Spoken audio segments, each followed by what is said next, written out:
tu commences à maîtriser l'impression 3D, alors attends de rencontrer des filaments flexibles bien capricieux. Parce que ok, imprimer du PLA c'est un peu comme faire cuire des pâtes. Il te suffit de suivre une recette facile et rapide et le PLA il fond bien, il adhère bien, bref il est docile et mignon. Mais dès que tu commences à toucher à d'autres matériaux, tu comprends vite que le PLA c'était juste un échauffement de routine. Parce que certains filaments, eux, te font transpirer dès la première couche. Et aujourd'hui, on va s'attaquer ensemble à une famille de matériaux très flexibles. Et plus particulièrement à un de ses membres, j'ai nommé le TPU.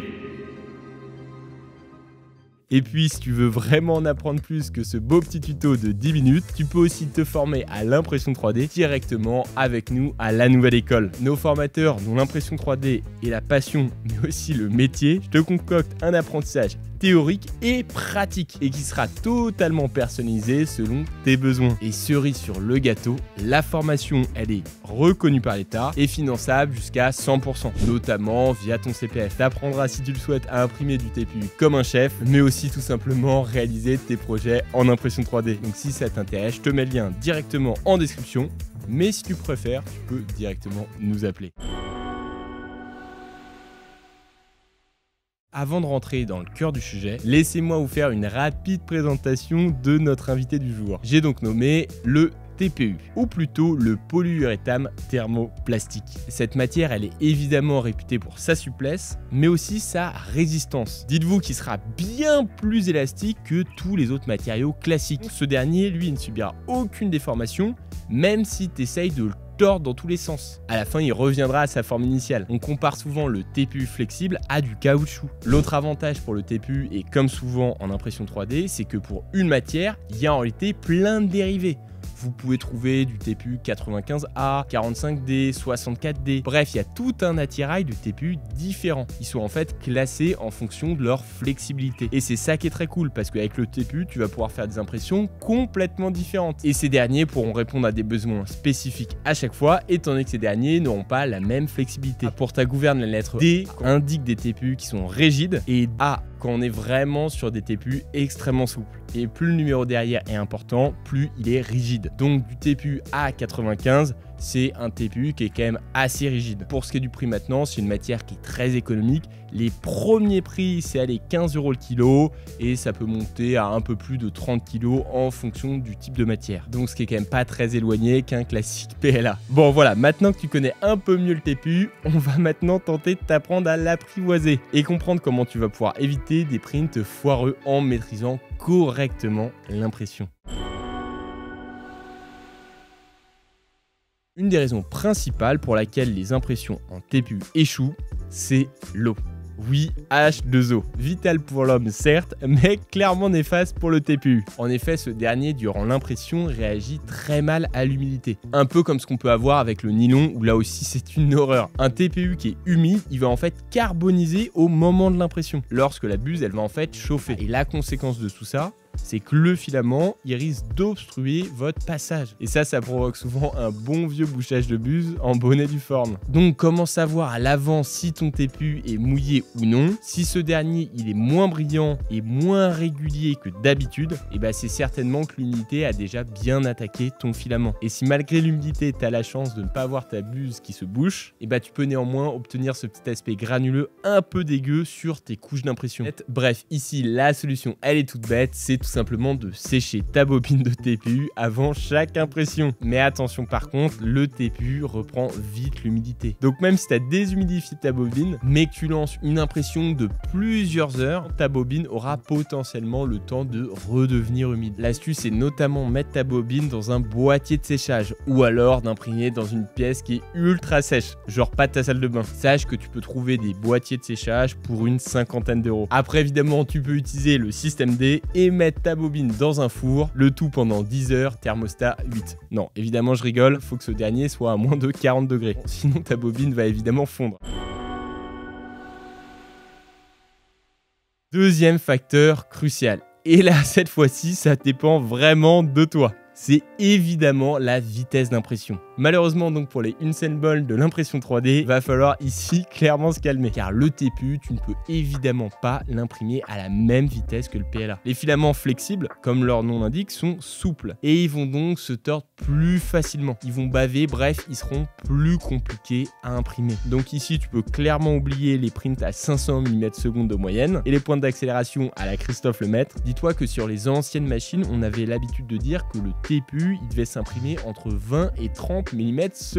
Bon, tranquille, rassure-toi, si maintenant tu as une machine un peu plus moderne, tu peux quand même aller plus vite. Par exemple, nous de notre côté, avec des machines comme la Core One ou la X1 Carbone de Bamboo, voire même la Neptune 4 Pro, on a tendance à imprimer cette matière entre 50 et 80 mm/s. Donc c'est clairement lent, là tu vas mettre plusieurs heures à imprimer un simple Benchy, mais au moins ça te donnera un résultat quali. Sachant que plus tu as un TPU qui est dur, plus tu peux augmenter cette vitesse, et plus tu as un filament qui est flexible, plus tu dois la réduire. Donc vous gardez en tête qu'ici c'est que des ordres de grandeur. Comme toujours, je vous invite à faire vos propres tests avec des pièces de test. Et car suivant la machine que vous avez ou le type de bobine, les résultats peuvent être drastiquement différents de ceux de votre voisin.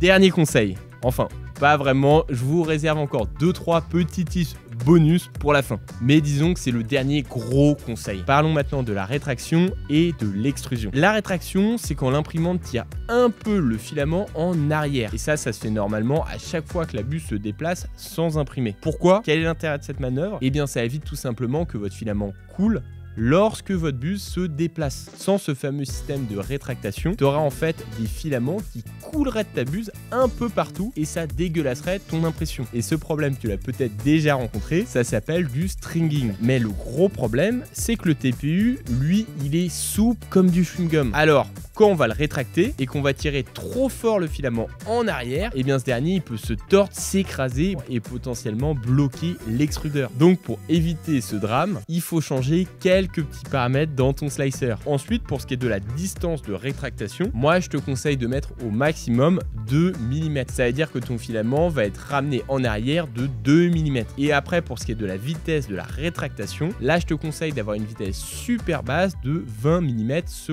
Après, si vraiment tu vois que le système de rétractation pose problème, notamment parce que tu es sur un TPU super flexible et donc là ça bouge ton extrudeur, tu peux carrément couper ce système. Par contre, tu auras plein de stringing et tu peux tenter de retirer a posteriori le stringing avec un briquet. Tu verras, pour certaines créations, ça pose pas de problème. On a donc parlé de vitesse d'impression, de rétractation. Parlons maintenant de la vitesse d'extrusion. L'extrusion, c'est le moment où ton imprimante fait sortir du filament fondu, par évidemment la buse, afin de former couche après couche ton impression. Et bien sache que l'extrusion, ce mouvement si naturel de ton imprimante, c'est potentiellement un souci pour ton TPU. Car si ton imprimante extrude trop, c'est-à-dire qu'elle pousse trop ton TPU dans la buse, le filament, eh bien, il risque de se comprimer et de s'écraser. Je te rappelle encore une fois que c'est une de ses caractéristiques à cette matière. Et là, résultat, encore une fois, tu risques potentiellement de boucher ta buse. L'astuce est donc de réduire la vitesse volumétrique d'extrusion et de faire passer de 15 mm3 seconde pour du PLA, qui est la valeur standard, à plutôt 2 mm3 seconde pour du TPU. Rétractation comme extrusion, tu l'as vu, le TPU est quand même très capricieux. Et le risque, c'est d'avoir mis des mauvais paramètres sur ces réglages et donc de potentiellement bloquer ta buse. Et comme souvent en impression 3D, quand on a des problèmes, mieux vaut calmer le tout.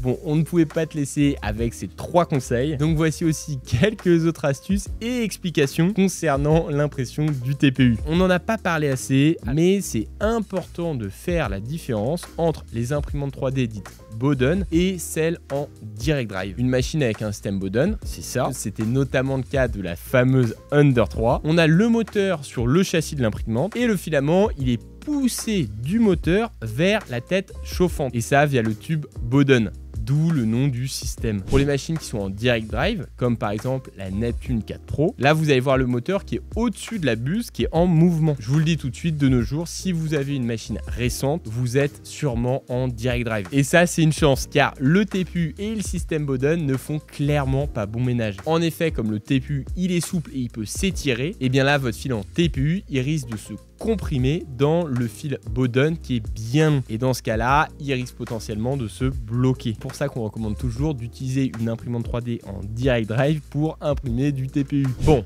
même si après tous ces conseils et astuces, tu rencontres encore des difficultés. Dans ce cas-là, opte pour du TPU 98 ou 95A. En effet, je l'ai déjà dit, mais il y a différentes variantes du TPU et l'avantage du 98 ou du 95A, c'est qu'ils sont beaucoup plus rigides. Voilà, c'était donc nos 3 astuces pour réussir à imprimer du TPU comme un pro. Évidemment, si vous avez des questions, si vous avez des galères ou des besoins de précision, les commentaires sont là pour ça. N'oubliez pas de vous abonner, on essaye de sortir régulièrement des conseils en impression 3D.